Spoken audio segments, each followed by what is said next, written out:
आणखीन सांगतो की राज्यात शांतता राहिली पाहिजे, आम्हाला शांतताच ठेवायची, पण नेत्याचं ऐकून सत्य मान्य करा.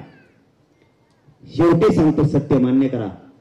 माझं गाव खेड्यातल्या गोरगरीब मराठ्यांना आणि गाव खेड्यातल्या ओबीसी बांधवांना विनंती आहे, सत्य मान्य करा. मराठ्यांचं आरक्षण हे सरकारी नोंदीनुसार आहे.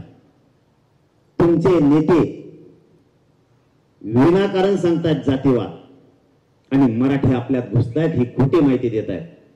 मराठा हा ओबीसी आरक्षणात 1884 पासून.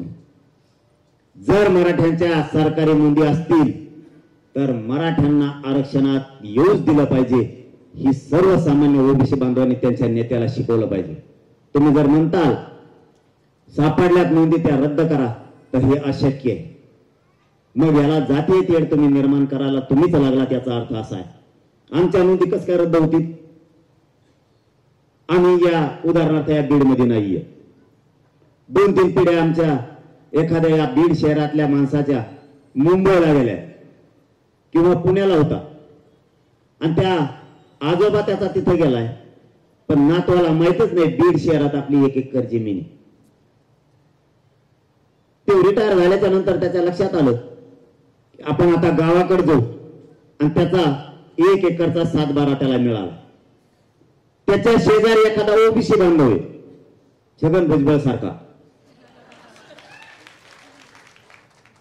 आणि तो म्हणतोय की तुझं 1 एकर सापडलंय, पण तो ह्या वावरात येऊ नको.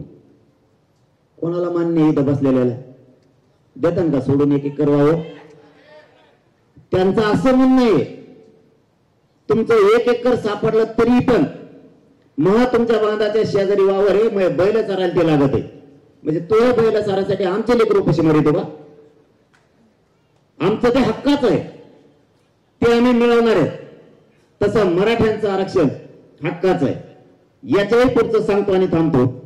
1967 ला ज्यावेळेस ओबीसीना आरक्षण दिलं त्यावेळेस कुणबी आणि मराठा एक आहे, त्याच्यामध्ये 83 क्रमांकाला नोंद आहे.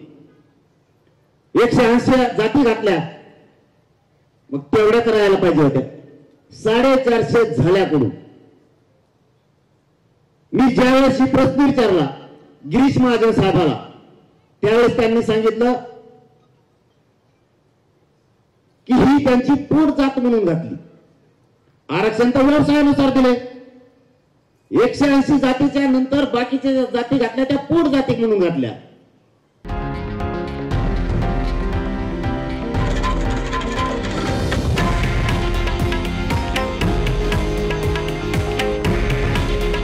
हे आहे देशातील नंबर 1 न्यूज नेटवर्क आणि आपण पाहत आहात TV9 मराठी. काळजी तुमची, हित महाराष्ट्राचं.